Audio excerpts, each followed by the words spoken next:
एक ही अस्त्र है जो इस भ्रम को तोड़ सकता है, सत्य कीर्ति अस्त्र।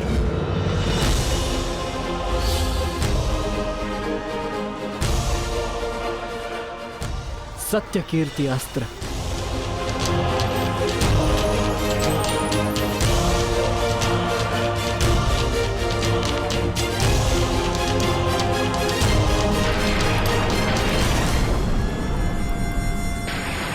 मुझे अपने कर्तव्य का पालन करना ही है।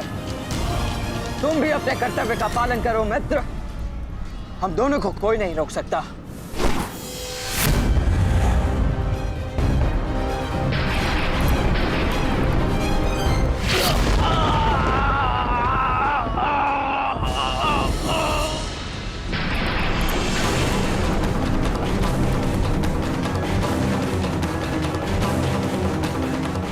रुक जा वृषसेन, मुझे विवश मत करो। मैं केवल वो कर रहा हूं जो मेरे वश में है।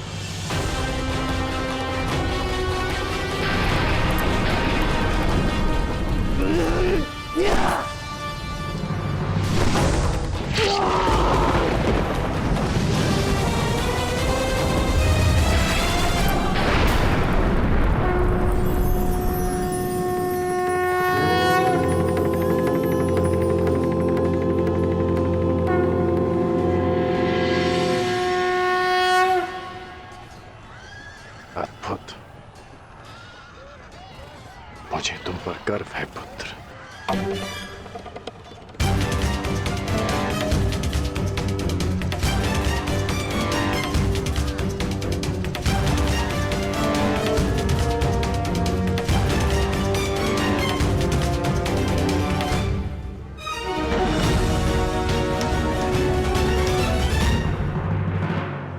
क्या सूचना है, बताओ। अंगराज, मैं वो बताओ मुझे। कुमार वृषेण। क्या हुआ वृषसेन को? बोलो। युद्ध में बुरी तरह घायल हुए हैं।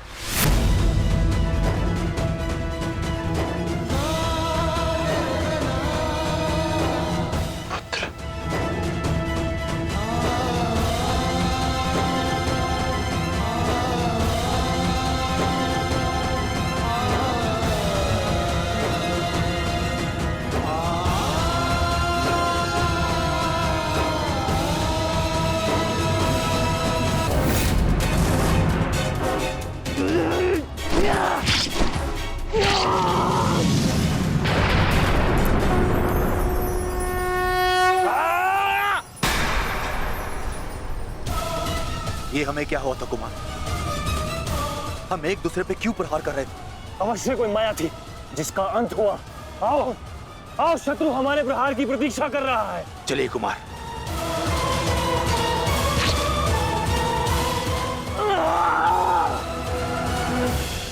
तुम्हारे कौशल और शौर्य को नमन है वृषसेन।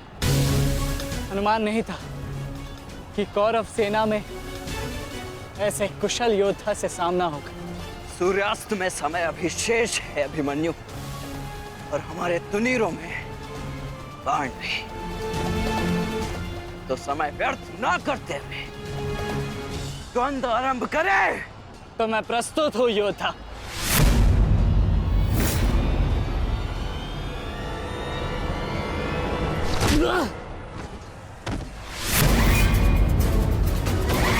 तेरे पिता की माया का अंत हुआ बालक, और अब तेरा अंत होगा।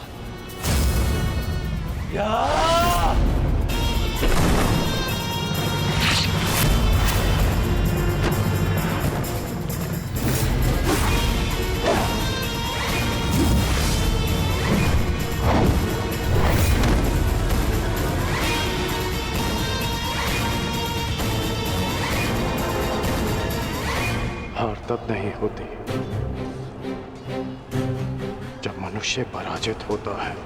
हार तब होती है जब वो हार मान जाता है। हार मत स्वीकारना पुत्र, इस कुरुक्षेत्र की भूमि को, इस महाभारत के युद्ध को तुम्हारी आवश्यकता है। अभी बहुत द्वंद शेष है। उठो, अपने क्रोध को, अपने साहस को, अपने विश्वास को एकत्रित करो। उठो और युद्ध करो। उठो पुत्र, उठो पुत्र, उठो पुत्र।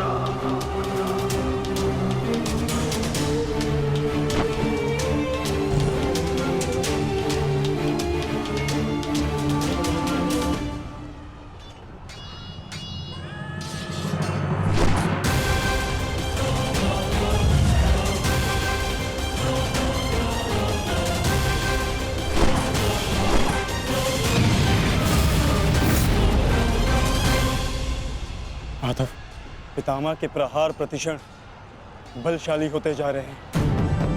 हम उन्हें बहुत समय तक रोक नहीं पाएंगे। रोकना तो पड़ेगा पार्थ। जितना समय तुम इन्हें रोकोगे उतना समय भीम को मिलेगा कि वो दुर्योधन को परास्त कर युधिष्ठिर के समक्ष आत्मसमर्पण करने को विवश कर सके।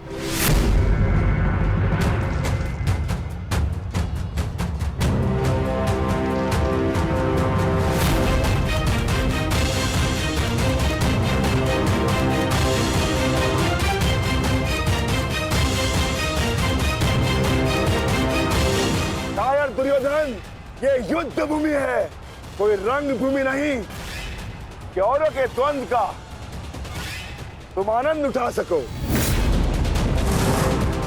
क्यों दुर्योधन, कायरों की भांति क्यों खड़े हो?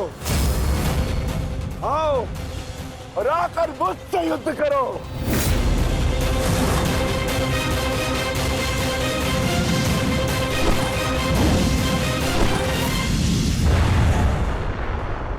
पुत्र, शीघ्रता कीजिए। अर्जुन आपको द्वंद्व में उलझा रहा है। इधर भीम दुर्योधन की ओर बढ़ रहा है। महामहिम, कुछ कीजिए।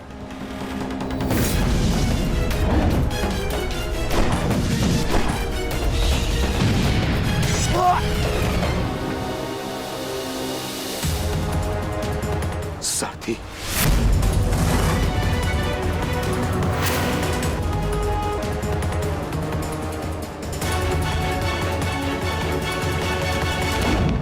सावधान अर्जुन, या तो तुम युद्ध करना भूल गए हो या फिर तुम्हें युद्ध करने का साहस नहीं है। दुर्योधन, नहीं नहीं दुर्योधन, भीम तुम्हें उकसा रहा है। द्वंद्व में मत फंसना। उचित कहा मामाश्री। मेमनों के आखेट के लिए से आगे नहीं बढ़ते। बस होके भीम के लिए तो मेरी कलिंग की सेना ही पर्याप्त है।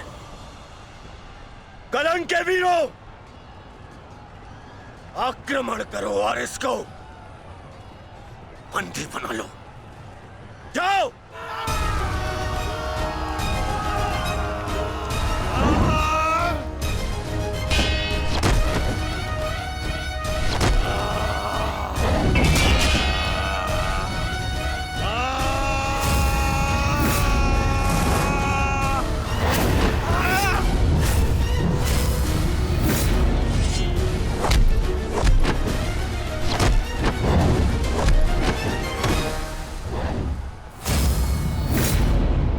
दुर्योधन, बस ये इतने से थे?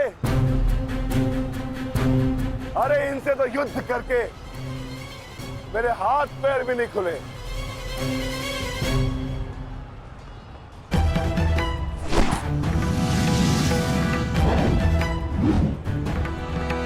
आप नियम भंग कर रहे हैं आचार्य। आप एक साथ दो पर आक्रमण नहीं कर सकते। स्मरण रहे कि युद्ध के नियम के अनुसार दो योद्धा एक योद्धा पर आक्रमण नहीं कर सकते, पर तो एक योद्धा दो योद्धाओं पर आक्रमण कर सकता है सहदेव।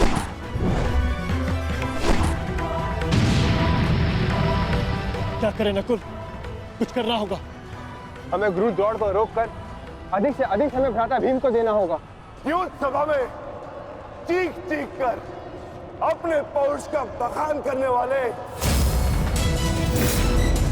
एक नपुंसक के भांति क्यों खड़े हो? अब किसे लाओगे अपनी ढाल बनाकर? ये विकोदर भीम तुम्हारी हर ढाल को तोड़कर तुम्हारा अंत करेगा। मैं तुम्हारे प्राण लेकर रहूंगा कायर दुर्योधन।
उठकर प्रहार करने का सामर्थ्य शेष है काकाश्री, या पराजय स्वीकार करते हैं? जय और पराजय की चुनौती बराबरी के योद्धाओं को दी जाती है बालक। प्रतीत होता है कि अभी तक तुम्हें कोई समर्थ योद्धा नहीं मिला।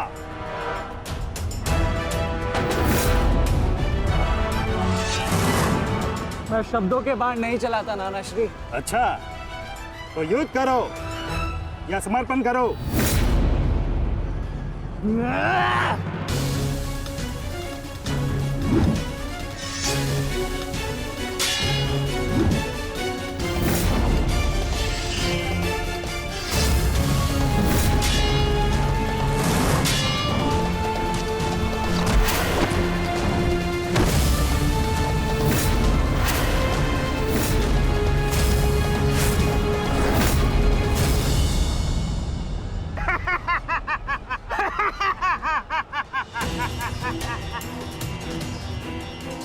क्या हुआ, थक गए?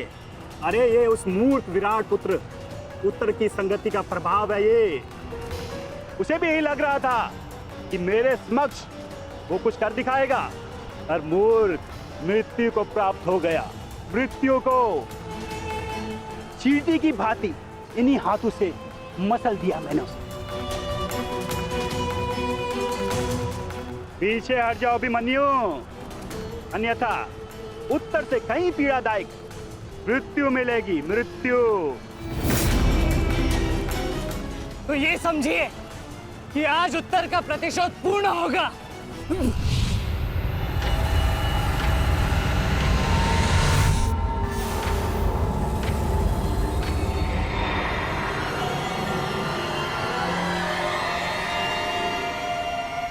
फिर से मूर्खता कर रहे हो अभिमन्यु? मेरी शक्तियों के बारे में ज्ञात नहीं है। शत्रु का क्रोध मुझे और बलशाली बनाता है। बलशाली।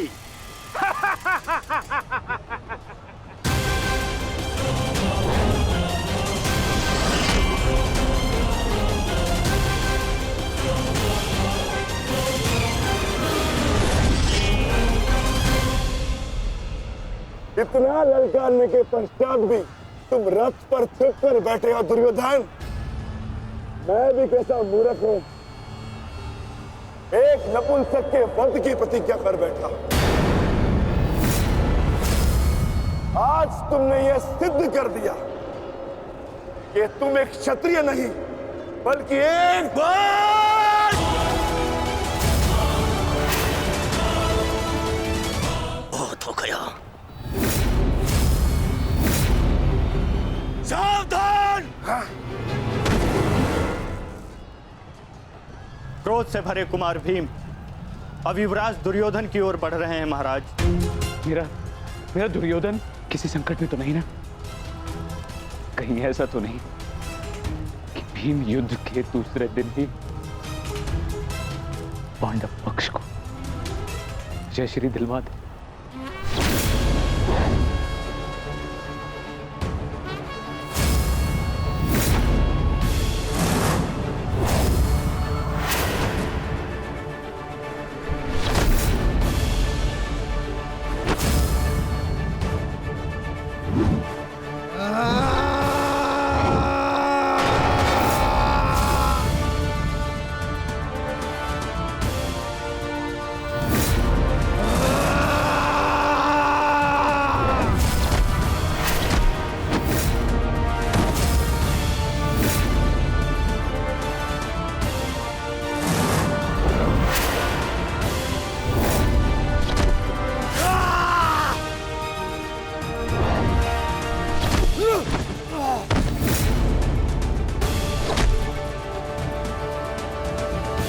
मारो दुर्योधन, मारो!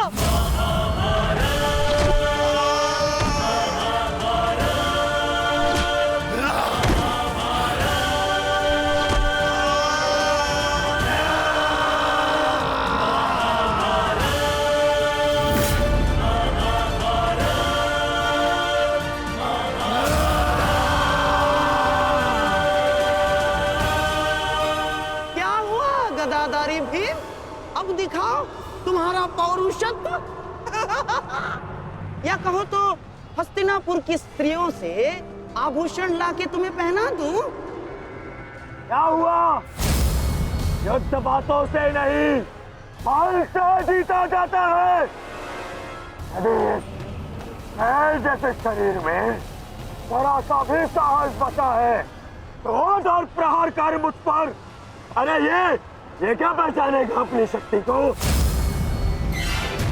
इसे कैसे मैंने वस्त्र और आभूषण रहित करके उन हाथों के मत्थे बिठा दिया था मैंने।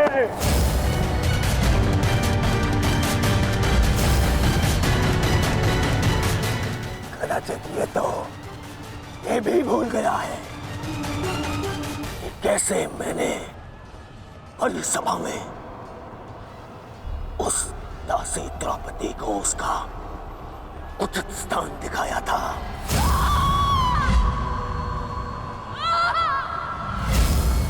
आओ दासी द्रौपदी, आकर मेरी गंगा में बैठो। आओ!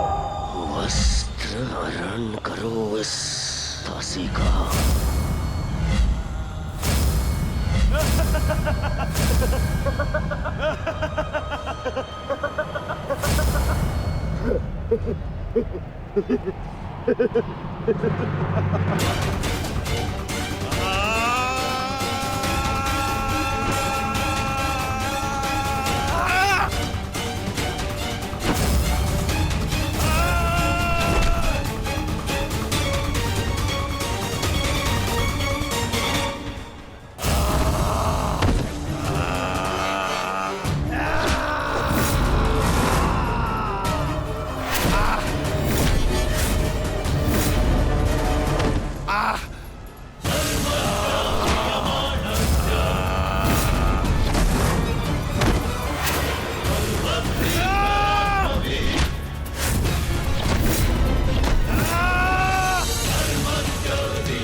दुर्योधन की रक्षा कीजिए गंगा पुत्र।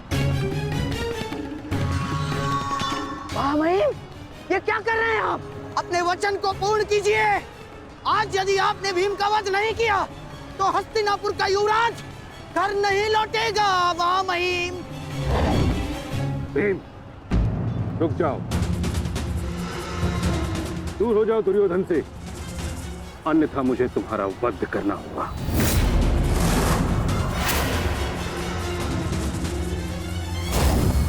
सावधान पितामह, यदि आपने भ्राता भीम पर प्रहार किया तो मुझे विवश होकर आप पर बाण संधान करना होगा। हट जाओ भीम। क्षमा चाहता हूं पितामह, आप अपना वचन पूर्ण कर रहे हैं तो मुझे भी अपनी प्रतिज्ञा का मान रखना है। आज मैं इस दुर्योधन का वध तो करके ही रहूंगा, चाहे इसके लिए मुझे स्वयं के प्राण क्यों न गंवाने पड़े।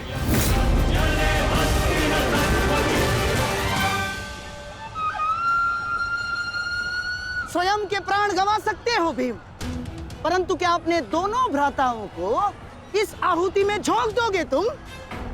तुम्हारी इस भूल का फल नकुल और सहदेव को भुगतना होगा भीम। जरा देखो उधर।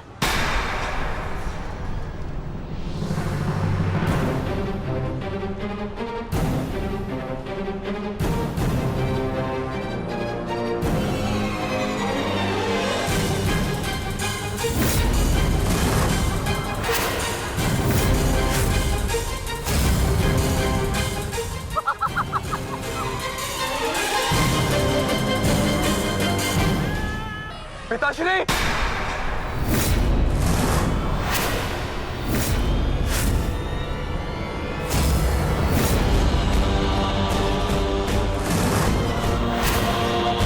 शस्त्र को नीचे करिए द्रोण, अन्यथा सदैव के लिए पुत्र से हाथ खो बैठोगे।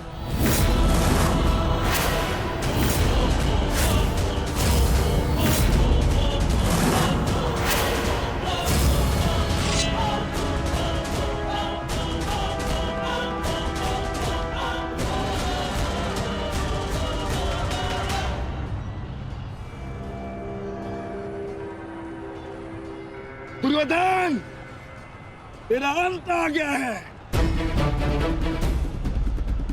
तुम्हारे पास दो विकल्प शेष है दुर्योधन, या तो देश युधिष्ठिर के समक्ष आत्मसमर्पण करो, अपनी सेना को पीछे हटने का आदेश दो, या फिर अपने प्राण यमराज को समर्पित करो।